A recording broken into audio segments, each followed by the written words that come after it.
Hello, everyone, and welcome to a special edition podcast, Off the Cuff, from two experienced podcasters. I am Josh Nelson, and if you love the Chicago White Sox, you have heard our voices often. I am the host and producer of the SoxMachine podcast from SoxMachine.com.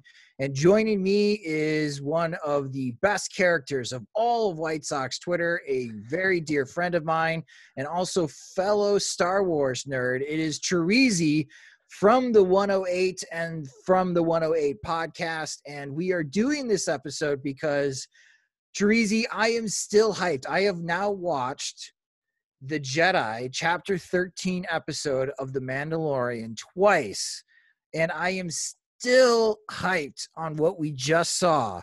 And I think this is a episode that could really change the direction of future Star Wars content we could see coming from Disney. Yeah, I agree. And so I'm also pretty pumped up about it. And I've even heard bad reviews of the episode and bad reviews of Rosario Dawson. And that has not stopped my hype at all. Like, I'm still very psyched about this. And, you know, if you know anything about me in the Star Wars stuff, Thrawn is literally my favorite character of all time. We did a Star Wars draft not too long ago, and my friend Kier picked him in front of me just to see if my heart would break like Ralph Wiggum's, which it did. And so to hear that name at the end was just very exciting to me. But it makes me nervous too. You know, it makes me a little nervous about how much stuff they're going to intertwine. And we should say this as a spoiler alert for those that have not seen the episode. However, if you are a Star Wars nerd, you know who Grand Admiral Thrawn is. He's been part of the Star Wars Rebels show, heavily featured, especially in the second half of that 4-season show.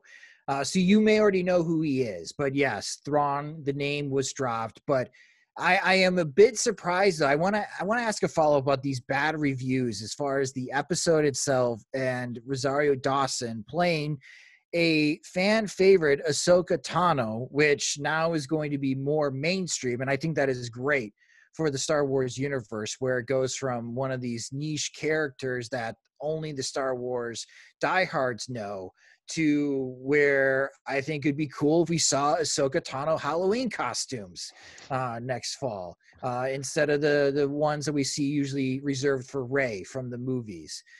These bad reviews, in the too long, I didn't bother reading them, and I didn't even know about them. What's the gist? Yeah, so I mean, I think a lot of the problem that people would have between cartoon Ahsoka and Rosario Dawson playing it is that people are very attached to Ashley Eckstein, and she's done a great job of developing that character with Dave Filoni over many years.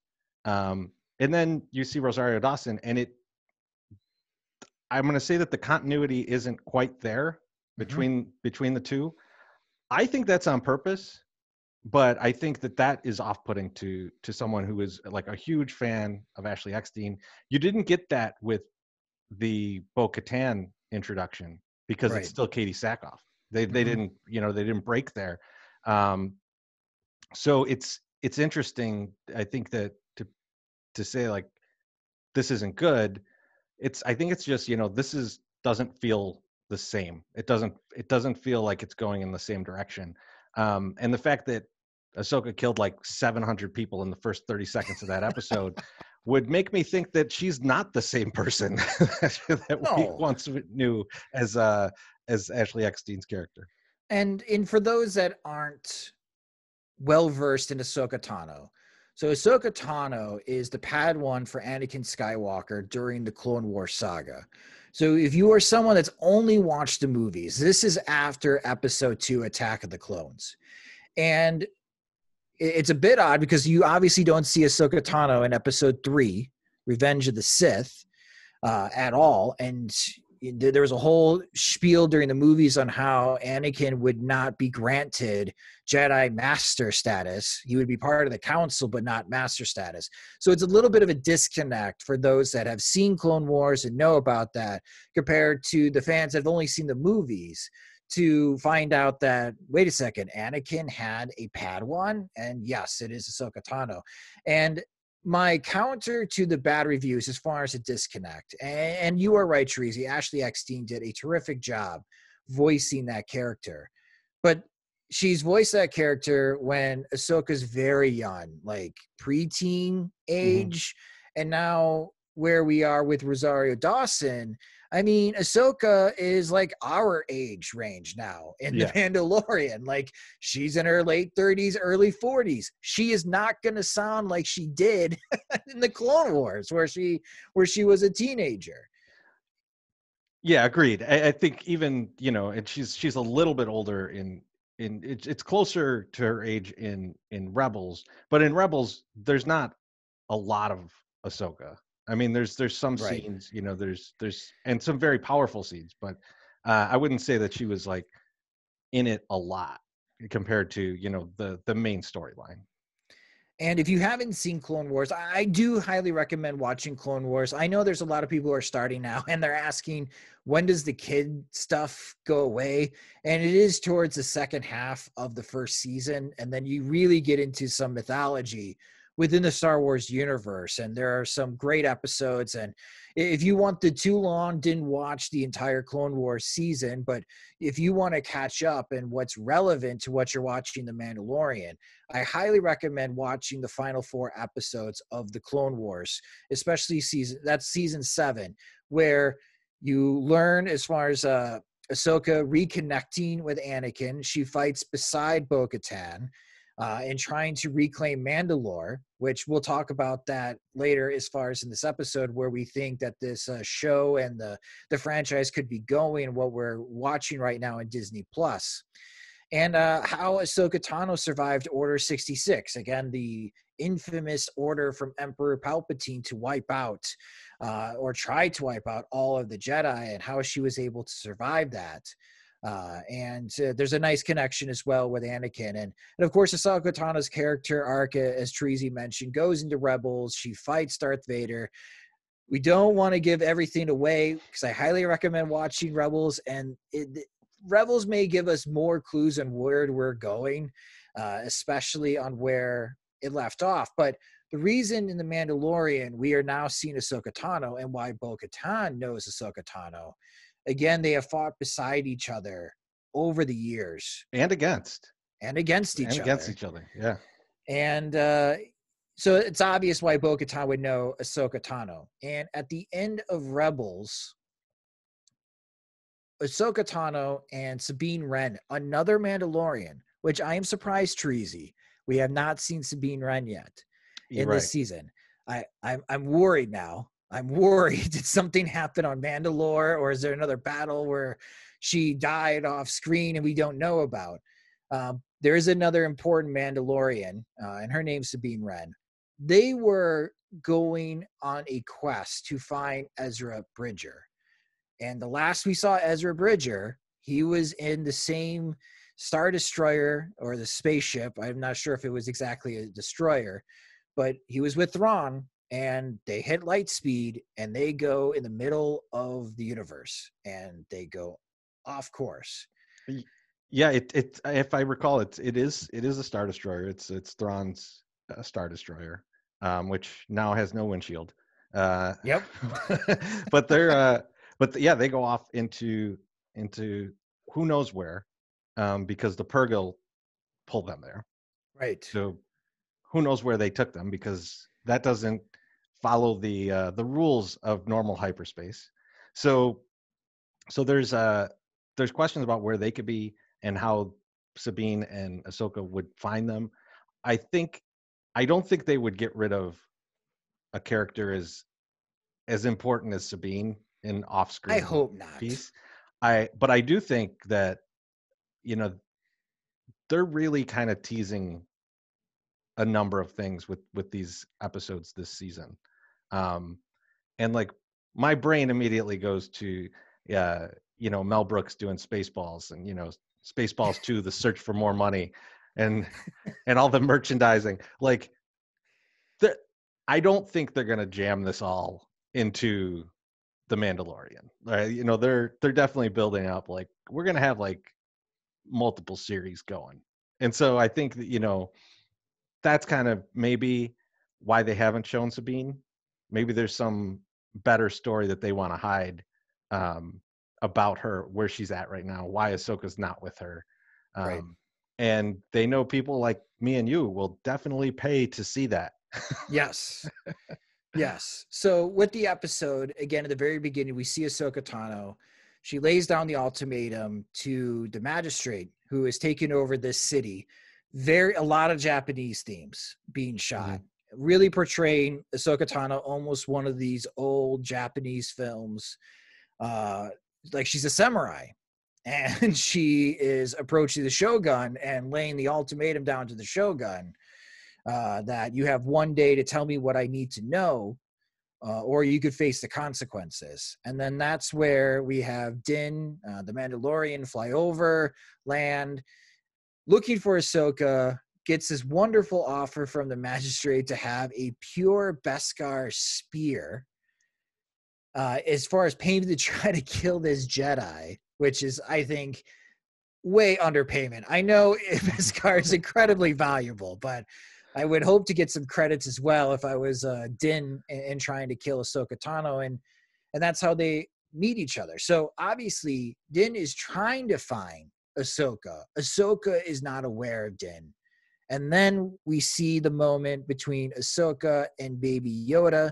But now we know what Baby Yoda's name is. And how do you feel about Grogu? So,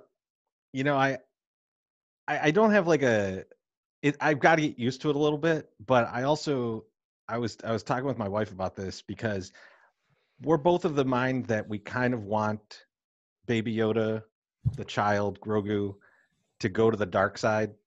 I think it'd be a more interesting story. And he's seen enough violence that it's starting to build in him, and in this episode they mention the fear that's in him, the fear of losing Din, right? Yes. Like, so all of that, all the attachment and all that, it's like building towards him being a dark side user, like a Sith. And Darth Grogu actually sounds pretty good, so I'm not hating it.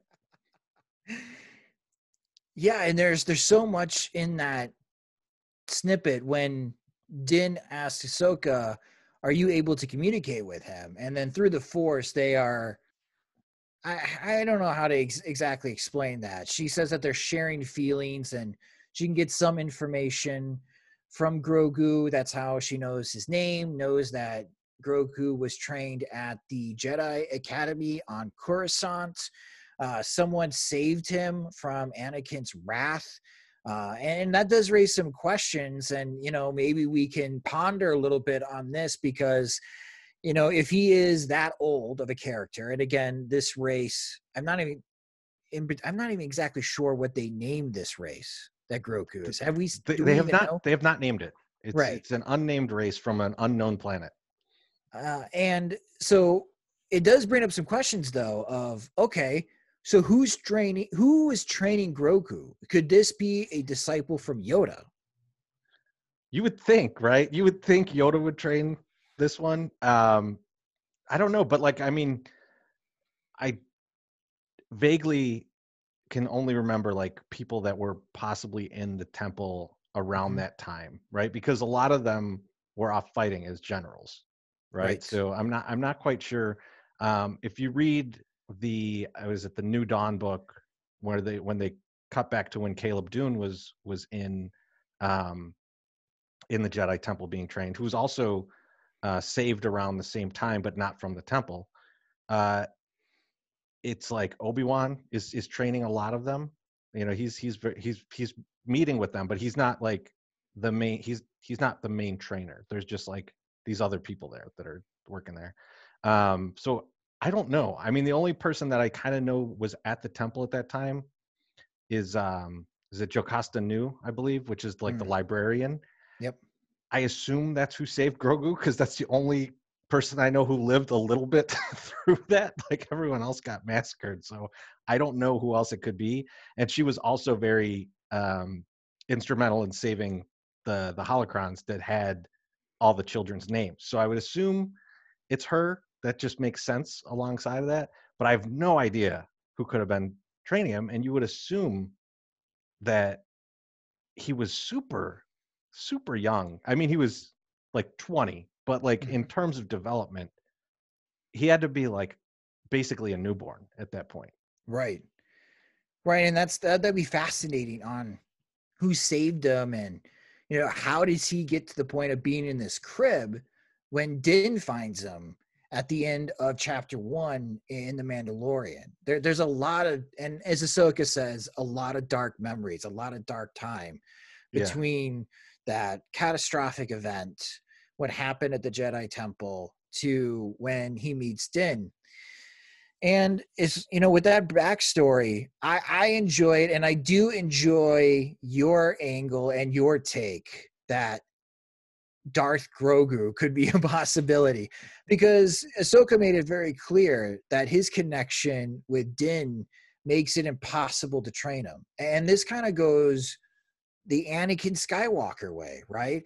Right. Like Yoda thought it was dangerous to train Anakin, but Qui-Gon Jinn said that I'll make him my Padawan, and Obi-Wan Kenobi is ready for the trials, and Obi-Wan Kenobi is ready to be by himself. And part of that is because Anakin's fear of losing his mother. And now Din has this same type of, Grogu has the same type of fear with Din. And as long Right. as Din is around, it's going to make it almost impossible to train Grogu. And whom better than anyone to understand the ramifications of training someone with this type of potential, with this type of fear, than Ahsoka Tano. Absolutely. Absolutely. I mean, like it mirrors it so well, right? I mean, like, you know, Anakin is having this life of in that case he's a slave, right? And Right. his mom in there in the she knows they're in this terrible situation, and she need if she has the opportunity for him to go and train with someone or be away from there and live a better life, she wants that for him. Din is the same, right? He knows the violent world that he's taking this kid through, and he's like, well, I want to give him off to his people. I'm on this quest to give to his people so that he could have the life he's supposed to have. Um, and Ahsoka just recognizes it immediately. Like this is, I've read this book before. It's horrible, Yeah. and yeah, I was not surprised for her to say like I don't want to train this kid. This is very dangerous. I do think there's plenty of people that will want to train him. Um, I don't know who they'll be, and I think if Thrawn is in any way involved, um, he would definitely see a huge opportunity here. Like he's got a basically a religious zealot in Din, who's an awesome warrior, Mhm. and then a Jedi in the making in Grogu. And Thrawn is a very dogmatic type of dude. Like he's very principled and everything. These are like the perfect people for him to grab and mold. They'd be great in the Chiss ascendancy for Thrawn. So Very I don't true. know. It'll be interesting, and I'm sure Giancarlo Esposito has a similar kind of thought, right? Like he could mold Grogu into something, even on top of getting the blood to do this other stuff with whatever the heck they're doing. Well, it looks like they're building Snoke, right? That was a little bit that we got to see in chapter 12, the previous episode, when they are raiding the base and trying to blow up, as far as the Empire's old base, is that they are building clones. And it appears that one of them is Snoke, and they're in the early processes of building Snoke and using Grogu's blood to make that happen. So whomever the final product is, and we know the final product, it's Snoke, becomes a super force user. And if Grogu is a descendant of Yoda, I mean, you're not going to find anyone else stronger with a stronger connection to the force. Yeah, I think that's a possibility, and I'll see where they go with that. I think what's interesting to me about the Thrawn aspect of it, and if Thrawn is really overseeing Moff Gideon, which we Mhm. don't know yet. Here's the weird thing about this. So the reason, so Thrawn joins the Empire not out of like a love for the Empire. It's out of an alliance. He wants to build an alliance with them for his people, the Chiss Ascendancy, who live in the unknown regions, right? And so he's actually instrumental in the First Order coming about, but not because has a hand in it. He's the one that helps them map the unknown regions so that they end up where Starkiller Base is. The Emperor finds Exegol, all that stuff. That's from him helping them chart those unknown regions. But in the books, and especially the books that lead up closest to the time that we're in, he's pretty sure that the Emperor is going to kill him. And he's really kind of become, I don't want to say disenchanted, but just like you're starting to realize that he's very much more about the survival of the Chiss and far less about the survival of the Empire. And then at the end of the Aftermath books, the Empire, the Remnant, go off to be the First Order. They go off into space.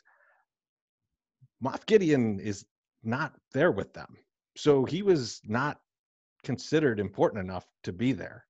Like they didn't give him the directions. Like they didn't text him about, hey, we're going over here. They left him behind. Thrawn, if he's left behind or wherever he is, um, I would guess he's more looking for a power grab for himself and Right. not so much being connected to the First Order. So I think there might be two kind of cloning factions going on here. So that's my kind of thought on it. I could be totally wrong. They could be just connecting all this stuff back up. And these are basically scout teams. But like, I don't know. I kind of feel like this is a separate piece from the First Order, and someone's going to get lucky in the Snoke lottery. And I don't think it's Thrawn, and I don't think it's Gideon. Well, and the reason why I may sound a little confused as far as what path we go from here, because of the fact that Dave Filoni, who was the showrunner for Clone Wars, he was given that role by George Lucas, and George Lucas worked side by side with him, was the showrunner for Rebels.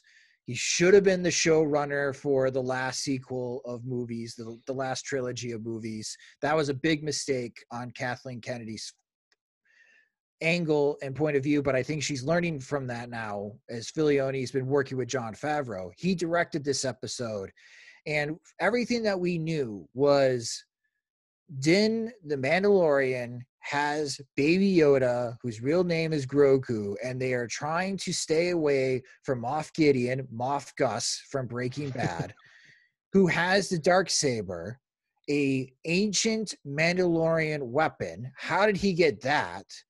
And who is going to help Din with Baby Yoda? And what is the purpose? And how do they move forward? Now you're entering Ahsoka Tano, a Jedi. This is a good time for her to enter into the story. But she's on a quest to find Grand Admiral Thrawn. And I'm coming from the angle now that I think Moff Gideon is on one path and Thrawn is on another path, Chorizy. And honestly, it wouldn't be new, even though they're technically on the same side from a audience perspective. You're both Empire, but they could have conflicting agendas and they may not work well together. Yeah, I love that idea, actually. I think, having them as opposing figures and having just a lot of different hands in the war that's seeming to bubble up Well, it apart just adds to the from this. chaos, right? The Empire has fallen. So now who leads whomever is left over, right? And that would be the chaos side. We, as the audience, for 12 chapters, have thought it is Moff Gideon. He is the ultimate bad guy. Well, now, after this episode, I'm sorry, Star Wars fans, we have a new baddie, and this baddie is far more sophisticated and, in a way, more ruthless than Moff Gideon. But you respect him because he's one of the best military strategists ever in the Star Wars universe. And that could create even more chaos on this path of uncertainty that the Mandalorian show is currently on, but especially for the characters of Din and Grogu, who after this episode, after they save the city and Ahsoka Tano asks the magistrate where Thrawn is, her master, that Ahsoka is going to send them to Tython. So we're going off to another planet. It's like a video game. Congratulations, you accomplished this level, you passed this level. Now you have to go to another planet to figure out your answer.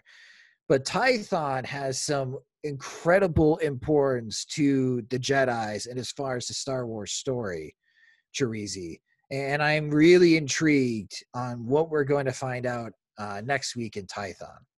I'm going to say they don't get to Tython just yet. Ooh, okay. I'm going to say that if the season's the way it's gone so far showed me anything, there's going to be some interruption to that, and they're going to have some side quest or something that they have to do, or it's going to be Moff Gideon tracks them because there's a tracker on the ship now. But I think Tython's going to be towards the end of the season. I mean, there's only a couple of episodes left. I think there's three episodes. Yeah.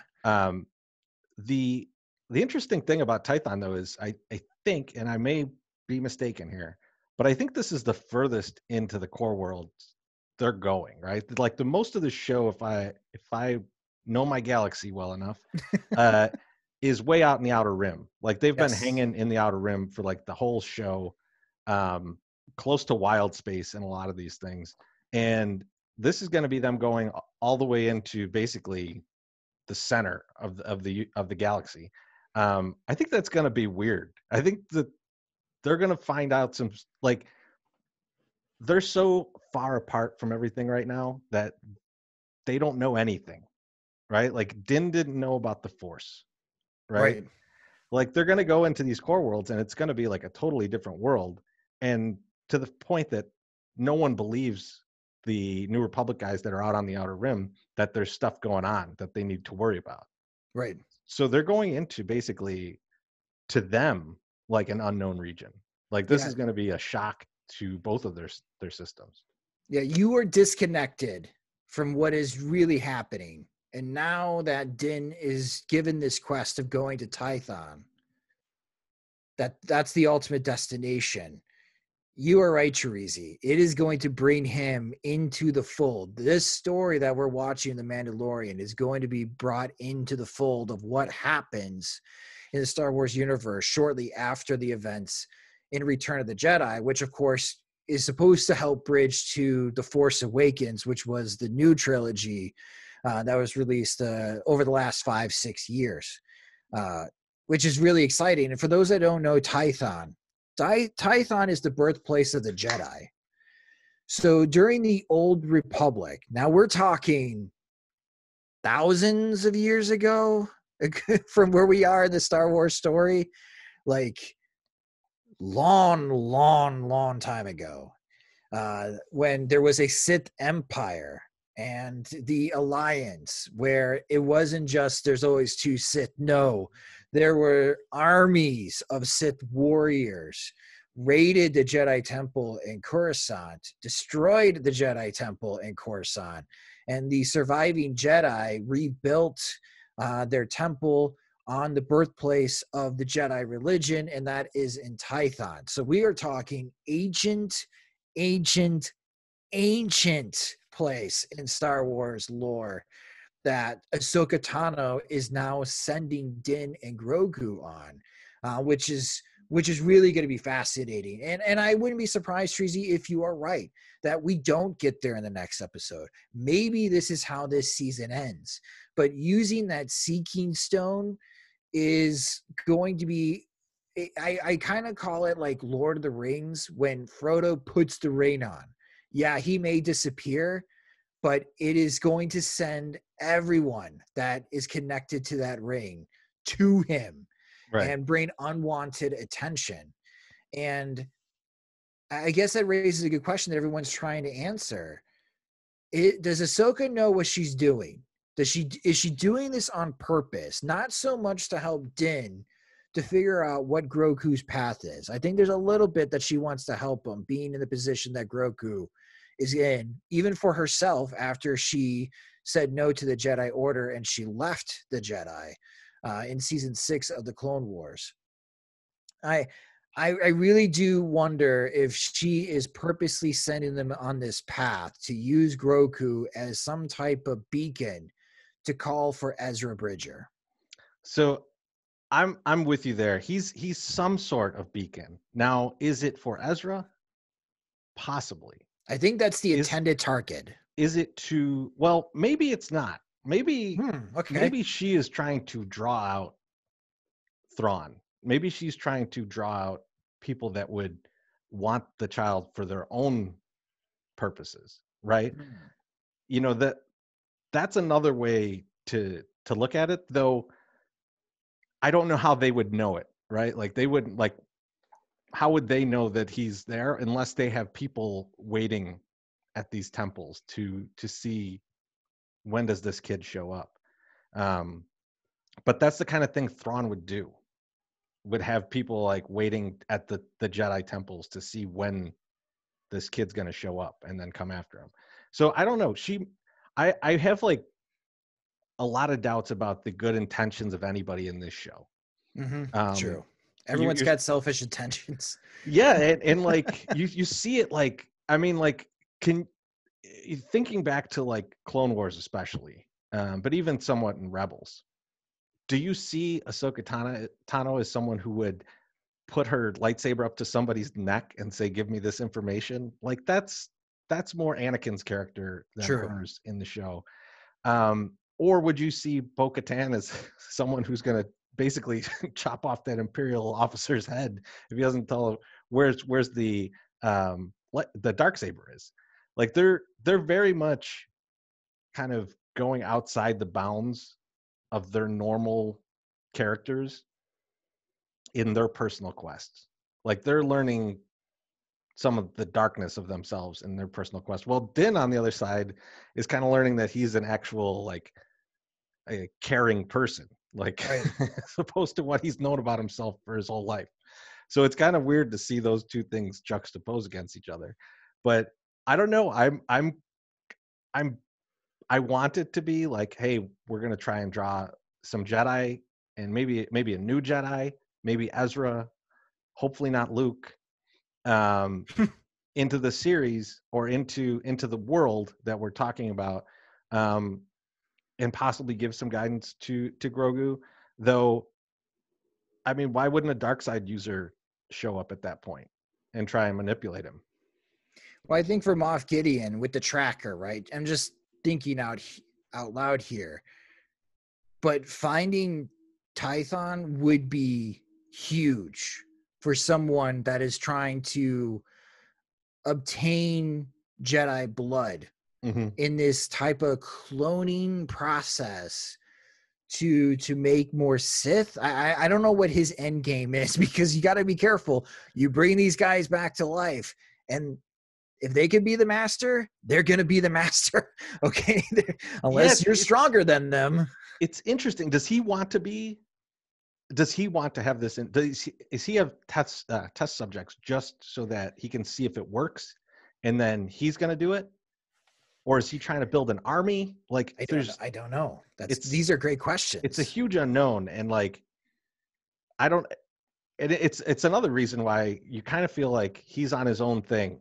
Like he's not with Thrawn. Thrawn would be like, what are you doing here? Like, don't get into that. Like, let's focus on like taking out these planets and being strategic. This is a little bit more out there thinking.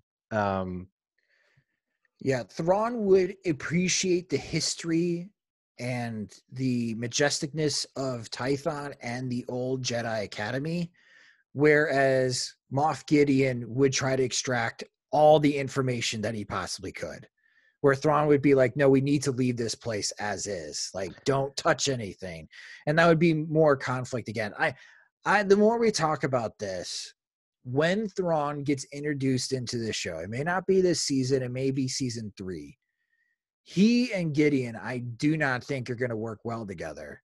And that is going to create more conflict and chaos for a Moff Gideon character that we haven't seen a whole lot over 2 seasons, but we know that he is of great significance because, and we can get a little bit into this before we answer some fan questions that I think are excellent on where we are going with this whole saga, the week to week.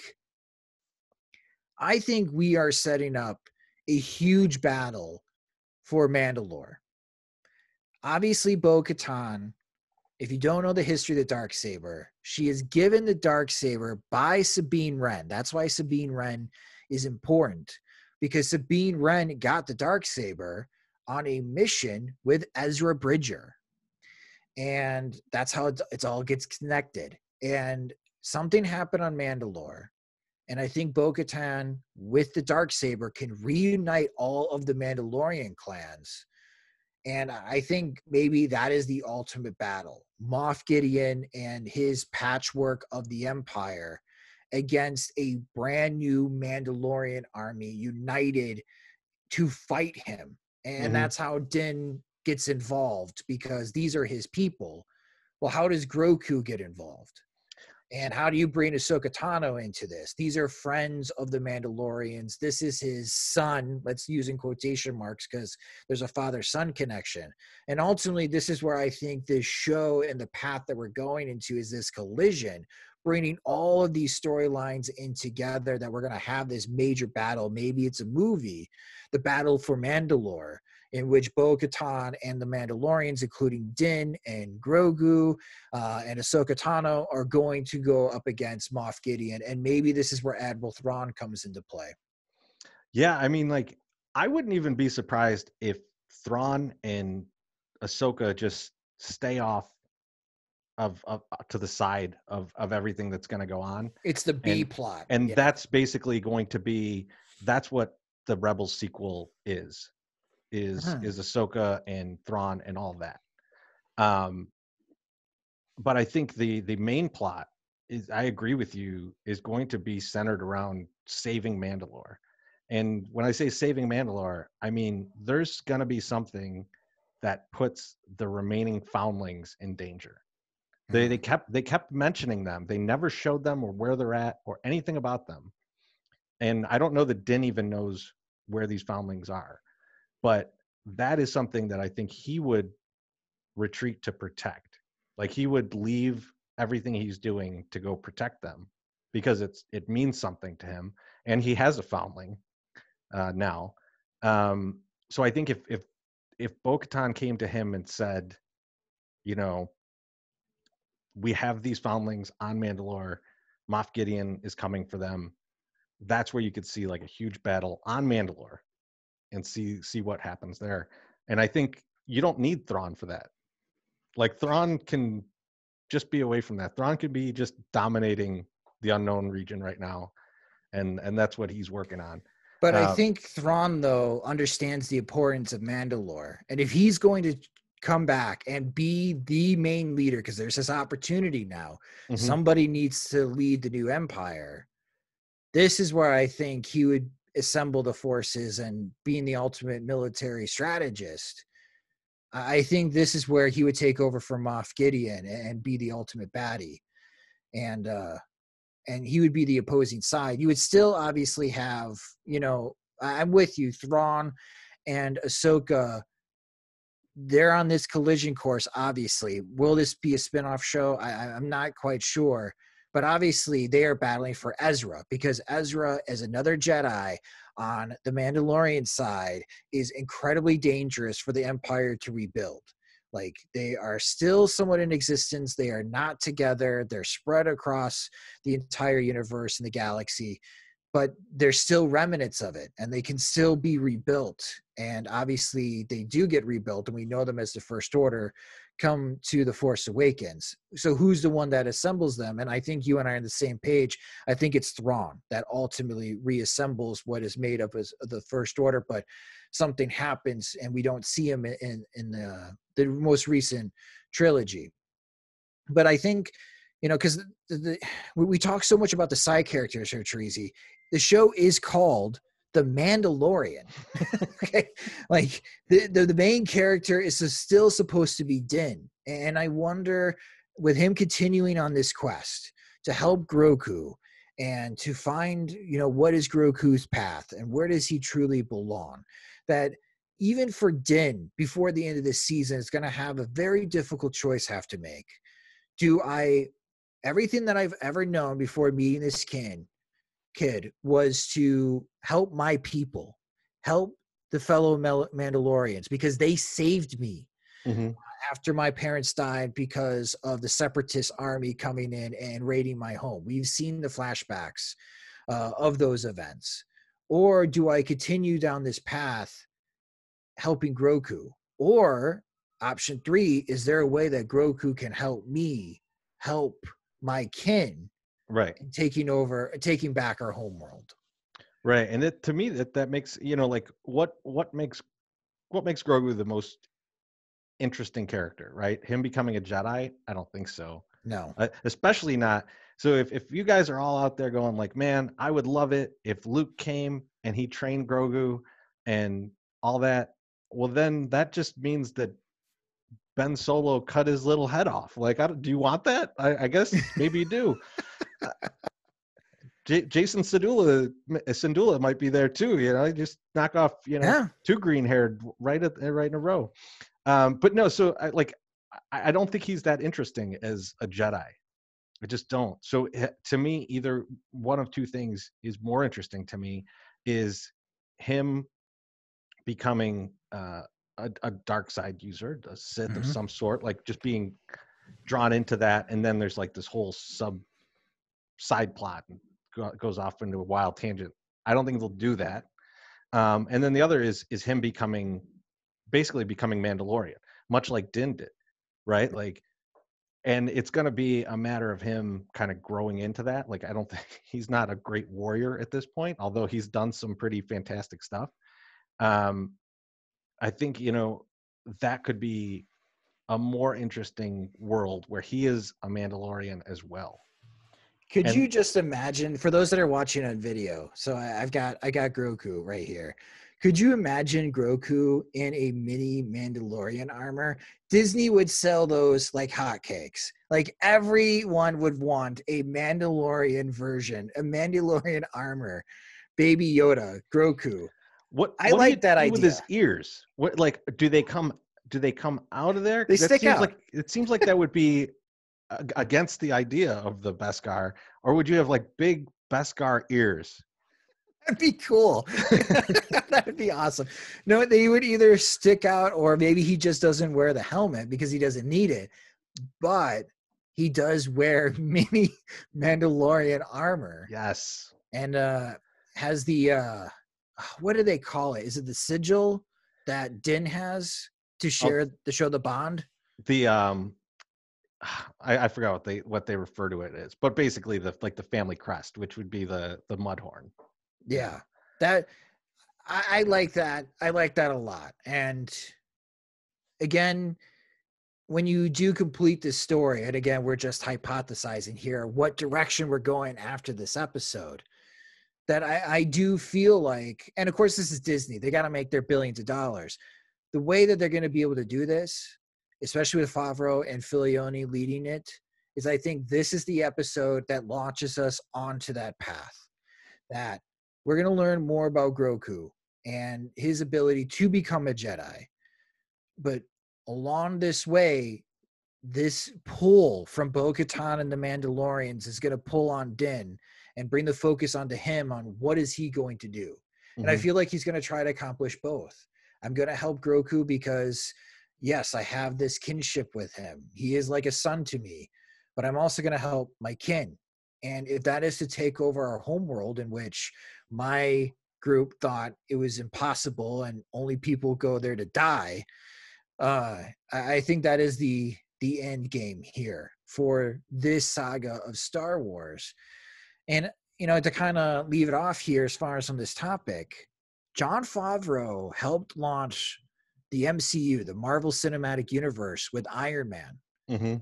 Is Din Iron Man in this new Star Wars wave? I mean, has there ever been a closer costume? Like, true. Especially now that he has the jetpack. I mean, like, it's kind of perfect, right? He basically is like the Favreau and Filoni Iron Man. Like it's Yeah. just it's perfect. And wouldn't it be great if it was this kind of expansive universe that is even maybe less tied together than the MCU, right? Like where there's not an Avengers type of scenario, but there's all these characters in the same galaxy doing very different things. The galaxy is gigantic, Hmm. like just, there's probably 15 planets that have been named in the Mandalorian series, and like that's just a tiny bit of that universe. Not to mention where Thrawn's from, in unknown regions in Chilla or wherever he's from, and then the wild space, which is uncharted. Like there's all of this, and like somewhere in all of that, Taika Waititi's making a movie, right? Like, Yeah. and he's Kevin saying, Feige's getting a Star Wars movie. right, and Taika's exploring somewhere that we haven't been. So, could there be more about, the unknown regions, or could there be more about wild space? Like there's a Mhm. lot to work with, and I mean, who better to kind of oversee this than Favreau? At least the beginnings of it. And Filioni, right? This partnership. Like if they're the ones calling the shots, like Kevin Feige calls the shots for the Marvel Cinematic Universe, I feel a lot more confident in that than Kathleen Kennedy, who is doing a great job. She's still the executive producer of the Star Wars franchise for Disney. She's giving Favreau and Filioni this run. But obviously, there was a lot of drama as far as who are directing, these three films: The Force Awakens, The Last Jedi, and The Rise of Skywalker. Yeah, There's no continuity between the three movies. right. But I They mean, feel like very separate. the each one happened kind of. They tried to do what they did in the '80s, which is allow the movies to be more kind of like build off one another and see where it goes from there. Right. Um, but that's not this world anymore. Like No. there's guys like us and guys even nerdier than us who are going to pick out all the little things that you got wrong and the continuity that you messed up Well, you have so and the much things that canon don't make sense. content. You Right. got you got video games, you got comics, you got books, you got movies, and now you got TV shows. But I do feel like after this episode, you're introducing some heavy hitters now that I do feel like Star Wars is going to copy what's been so successful for Marvel, even though Marvel's kind of going into the unknown waters after Avengers Endgame, right? After the Yeah. Thanos saga. But I think for Star Wars, you're going to have all these separate shows, you're going to have all these separate movies, but you could still have the opportunity to have quote unquote Avenger style movies where all of the storylines get ran into together. And then you have this epic 2.5, 3 hour film.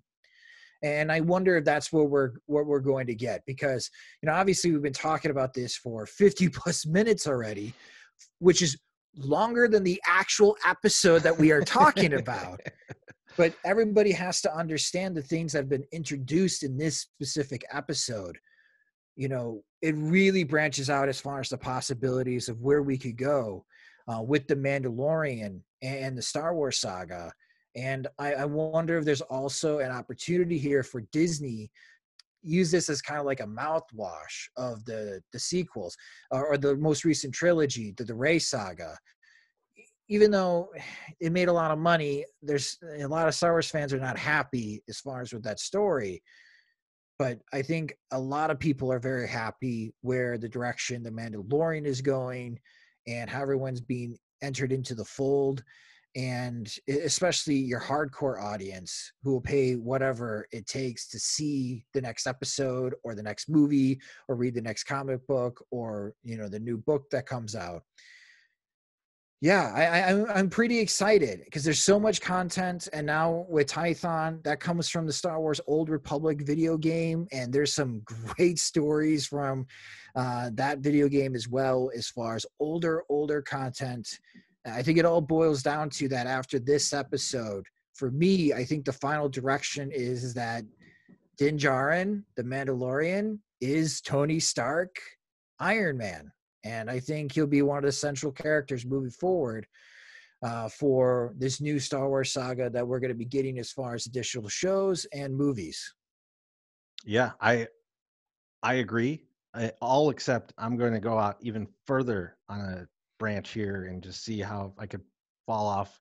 Is maybe Grogu is actually the Mandalorian of the title. Ooh, oh, love that idea. Oh man. Okay, now I am super pumped. Okay, I hope you are right, Chorizy, because that would be awesome. That would be awesome. And then yeah, that makes sense. A force using Mandalorian. Which you haven't seen Centuries since battle. also I guess the Old Republic, right? The Old Tor Vizsla or Republic, yeah. whatever is the Darksaber is like 1,000 years old too. Right. So like Oh man. a little baby Yoda with a jetpack flying around with a Darksaber. That's awesome. I'm Those in. those cost $400. They'll be under every Christmas tree. People will be the pandemic will have passed. People will be murdering each other in Walmart to get them. It's the future. Oh my gosh. Go to Disney World. It'll cost $500 to make the Darksaber. I've spent several $100s to make my lightsaber going there, but now after seeing the episode, I want Ahsoka's, and yeah, I'll throw the money down for a Darksaber. See, there's so many opportunities for Disney to make insane amounts of money like they needed, but there's so many opportunities for Disney here. Okay, so we did get some questions from Shigarian Prince, and I think this is a great way to, as far as end this episode, Chorizy. He's got 3 either-or questions for us. So the question number 1, more hype, Beskar Spear versus Darksaber fight, or Boba Fett against Din in a hallway fight a la like Daredevil versus some unfortunate red shirts. So, I mean, I'm just going to take the one that I'd want to see more, and it's going to be the second one, which is the kind of hallway fight. I think that's better for TV and for TV budget is to do like a kind of claustrophobic, like not much room to move around fight in a hallway, because that Daredevil one is incredible. If you've seen it, it's awesome. But the problem I have with the Beskar Spear versus the Darksaber is that the people that have them now have no experience with them. No, So it's going to be like the fight in New Hope between Darth Vader and Obi-Wan, where it's just kind of like yeah. it's not going to be great. So I'll go with the hallway fight. Did you know Beskar could stop lightsaber? So I actually, unfortunately, did know that from just kind of reading a lot of different stuff from back in the idea of the Mandalorian against Jedi war, but they haven't shown it. So I think this is the first time that you see it, because in Clone Wars, you would think that their armor was made of paper mache, but but it's supposed to be built with that specific thing in mind, which is why the Mandalorians had anything that could even contain Darth Maul, right? And so so that's the idea that it could do that. Seeing it, pretty damn cool. It is pretty cool. Him putting his arms up to block the lightsabers was awesome. Yeah, I thought he was totally screwed. I'm like, you're gonna lose your arm. And then it blocks it. I'm like, whoa. I mean, that kind of adds into more of the legacy of Beskar and just how important Beskar is. It's that, yeah, it's this super metal that even stops lightsaber damage. And seeing that with the spear, that was a great fight, though. Yeah, lightsaber. With those two, I thought it was very cool because they both Yes. knew how to yield those weapons. Right. Or wield, sorry, not yield. Well, though she does yield it at the end. They both know how to wield those weapons, and so it was really cool to like see. And I'm not familiar with the actress that was Morgan, whatever the last name is, it escapes me. But she was fantastic in that role. That was really She cool. was. Again, very Japanese themes. Yeah. It was very Kill Bill like. Mm-hmm. If you remember that movie, as far as the end of Kill Bill, the samurai sword fight. Man, they should have ended it like that. That would have been cool.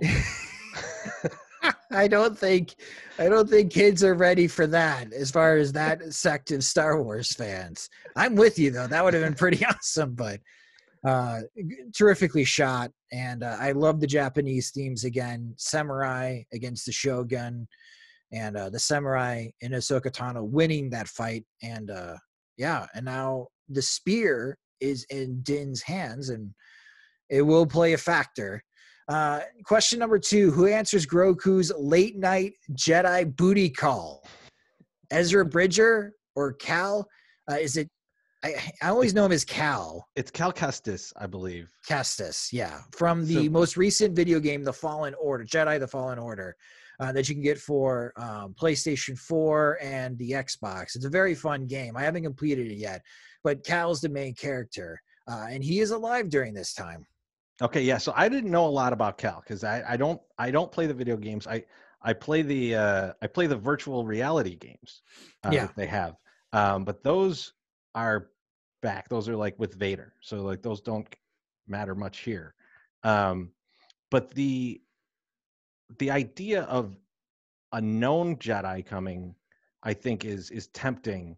I'd prefer it to be someone new if they're going to introduce a Jedi. Or a Darth Maul like person coming to manipulate. So I would, but if I have to go with either one of these, I'll say Cal, because we've brought in the cartoons now. We've brought in the books when Cobb Vanth showed up, and now Thrawn too. I mean, bring in the video games. Let's see it. Tython is from the video games. Let's bring it all together. Like, why not? That would be pretty cool, and I'm sure it'll make people very happy at Lucas. Let's tie in the storyline from the video games into the show. Like, people are gonna buy our games, even though they may be a little bit on the older side. The one of the actors that my girlfriend Kim texted me.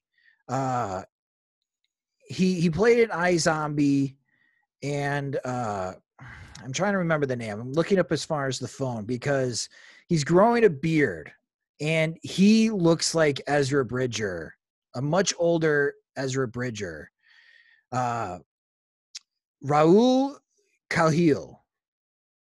So Raoul Khalil is from iZombie and The Haunting of Bly Manor. And he's got a bit of a British accent, which is nothing new into the Star Wars universe. But he's growing a beard, and if you give him some purple contacts, Chorizy, he looks like he could play Ezra Bridger. So is he by chance Middle Eastern descent? Yes. Okay, so there was a casting call that went out probably about 6 months or probably a year ago, that everyone was kind of like, this is probably Ezra Bridger, because it was asking for someone about what his age would be for the Mandalorian, and preferably of Middle Eastern descent, but also like included like Hispanic and some other things. And I know this because our friend Kier was joking that he should go and become Ezra Bridger, and I was encouraging him for sure. But yeah, so if that's the case, like, that sounds like what they were looking for. So I don't know. I mean, I'd love to see Ezra. I don't know if I'd love to see him in this series though. I'd kind of like that to be its own thing. I want more story. I want to know what he and Thrawn did in the unknown region. I don't want it to be a glossed over kind of moment, because he's on his ship with like a million stormtroopers. Like, right. I want to see that. So this is a very popular question after this episode. Does Rosario Dawson, who I think did a terrific job as Ahsoka in this episode, does Rosario Dawson get a Ahsoka season? Like 8 episodes just of Ahsoka Tano? I think if you're gonna tell Filoni you can have whatever you want, yes. I think if Kathleen Kennedy says, you can kind of have what you want, but we also need to have more characters that we can monetize than it's Rebels season 2 or series like Is sequel that live series. action or is that cartoon? I think Or it's is live that action. animation? I think it's live action, and I think you wouldn't have Filoni directing episodes if you weren't trying to build his skills into someone who can handle their own series. Good points. Good points. That brings Ghost, an iconic ship in Star Wars lore. Pretty awesome ship. It's technically in. I don't think they. It's in It's in Rise of the it's Skywalker. in the book. They mention that like the ghost checks in, but yeah, it's like this big on the screen if you want to try and see it. Right. You see it for 1.5 seconds as Lando pulls in the final battle of Rise of Skywalker. So they've already spent the money on building the miniature. Why You not already just got it. Yeah, you already got it. Just got to put it into the dream room, and I do think we will get one. Obviously, the next Star Wars series that we will be receiving is the Obi-Wan Kenobi series, which is like 4 episodes though, right? Or 4 or 6 episodes. It's real short. It's going to be short, but that leads us into our last question that we got from our fan. And the question is, what season of The Mandalorian or possible expanded universe live action series does Emilia Clarke reprise her role as, is it Kira? Yeah, it's Kira. Kira. And that character, again, is from the Han Solo movie. Yeah. So I'm probably in the Star Wars fan minority of this, but I really like Solo. And I like Solo as its own thing. Like Right. I don't kind of try and force it into the continuity of everything. I thought it was a good heist movie. And it's a movie that I've watched multiple times because it's just kind of fun. It's Right. not like it's not super plot heavy. Like you kind of see a lot of things coming. It's not, it's not like It's full of very much like Rogue surprises. One, But right? it is like how this is going to end. Like who Yes. lives in this story. So it was I did enjoy it, but one of the reasons I enjoyed it, I thought that everyone in the movie was very entertaining, like very good actors, and especially Lando. Like Donald Glover, I thought nailed a young Lando. Like Yep. that's perfect. And so I want that series actually. I think that would be The Lando series. either a Lando series or a Solo series, but preferably Lando. To have like his own, because he was like, we don't know much about him. Like there's stuff in Legends about him and Han, and there's also there's some books now of like kind of small stories, but he's such an elusive and like crazy character that like if you gave him his own show, he'd obviously have run-ins with everybody. And so he'd have a run-in with the Shadow Collective, and you'd see Kira. Maybe Kira gets him out of some jam that he has with the Shadow Collective. Right. Well, I bring up Kira and Emilia Clarke and the Obi-Wan Kenobi series because if you're going to have these episodes of Obi-Wan Kenobi, for those that know and they have seen Clone Wars, we know who is trying to find Obi-Wan. Right. And it is not the Emperor. it is Maul, and as in Darth Maul. And that is right. For those that have not seen Clone Wars, spoiler alert, if you've only seen the movies and thought, well, Darth Maul is dead, he was cut in half. No, Darth Maul doesn't die that easily.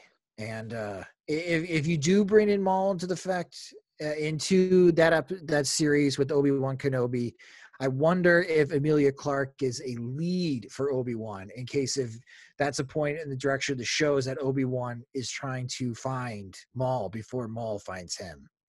That would be cool. I mean, like I could think of a scenario where it's kind of the main plot is the Obi-Wan plot, right? Like his time on Tatooine or wherever he's doing there.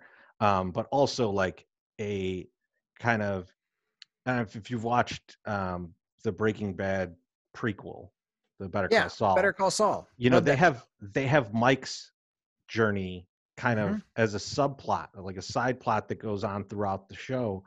Um, doing that with like Maul and Amelia Clark would be really cool as like a separate plot within that same show. Yeah. So that is one possibility, but again, we'll see. We haven't heard much as far as what direction, but we are getting the Obi-Wan Kenobi show. Obi-Wan Kenobi is one of my favorite characters in the Star Wars universe, so I am very excited for that show. But I think that show is going to have to stand alone. Again, back to this whole MCU way of doing Star Wars content from now on. I don't think it's going to be part of that Star Wars cinematic universe that we could be going with from the Mandalorian launching it.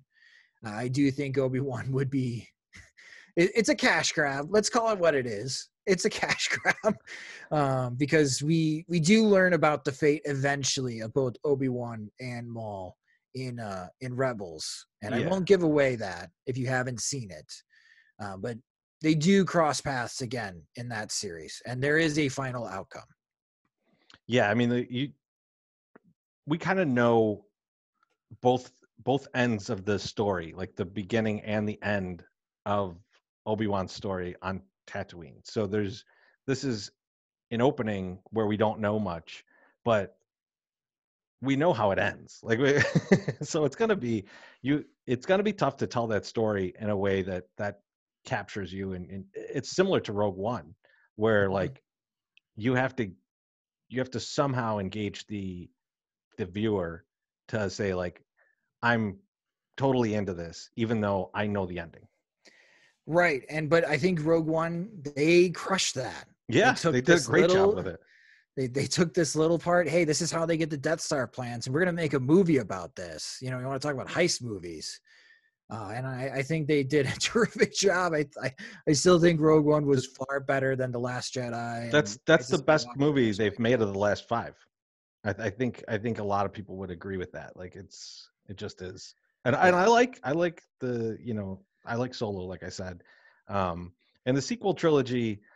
To me, it happened. Like they gave an end to that story, to that timeline. That's kind of why I don't want to see Luke come into this world. I don't want to see anything with Leia or anything, or even like Snoke or Ben in any way kind of related to the Mandalorian timeline. I just want it to be kind of like that's off over here and that's happening, and then there's a parallel because the galaxy's so big. This is happening over here too. You know what we could get? We could get like hologram messages where they check in. Like they have the technology now. They could bring in Carrie Fisher in her 30s, 40s, and get her sound, get her voice cadence just right, where she comes up as like a hologram message, and it's like, oh my God, Princess Leia. And, we all get sentimental again and feel sad about her untimely death, which still hurts. We could see that. I think that's how they would incorporate Luke and Leia. Yeah. They go down this path, but I think it is pretty clear because we are after the Return of the Jedi that they're going to try to bridge this gap of content of what happens after the Death Star blows up again for the second time from Return of the Jedi and bridge it to Force Awakens. And that is where we currently are as an audience seeing unfold.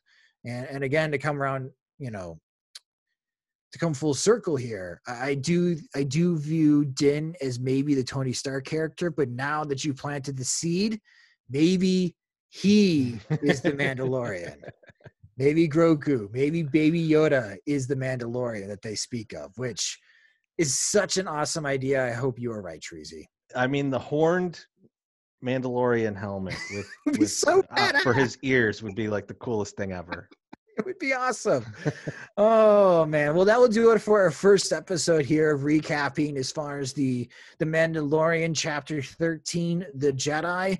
Chapter 14, Jon Favreau is directing it. And when he directs it, we get big things that are happening.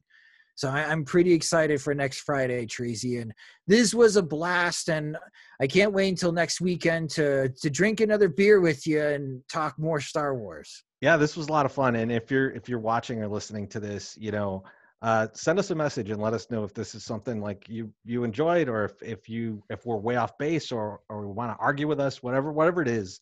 Let us know, because we definitely want to keep doing. We're going to keep doing this regardless, even if it's not recorded. So if you want to hear the recording of it, Yeah. please let us know, and we'll keep doing that. All right, excellent. And again, you can follow us on Twitter. Chorizy's at Chorizy, and I am at SoxMachine_Josh. We both talk a lot about baseball as well. You can listen and read Chorizy's work at From the 108, and you can read my work and listen to our work at SoxMachine.com, as December 2nd is coming around. So we got some baseball chores we got to take care of. But come December 4th, no baseball. It is Mandalorian time. And we will chat with you soon next weekend to discuss Chapter 14.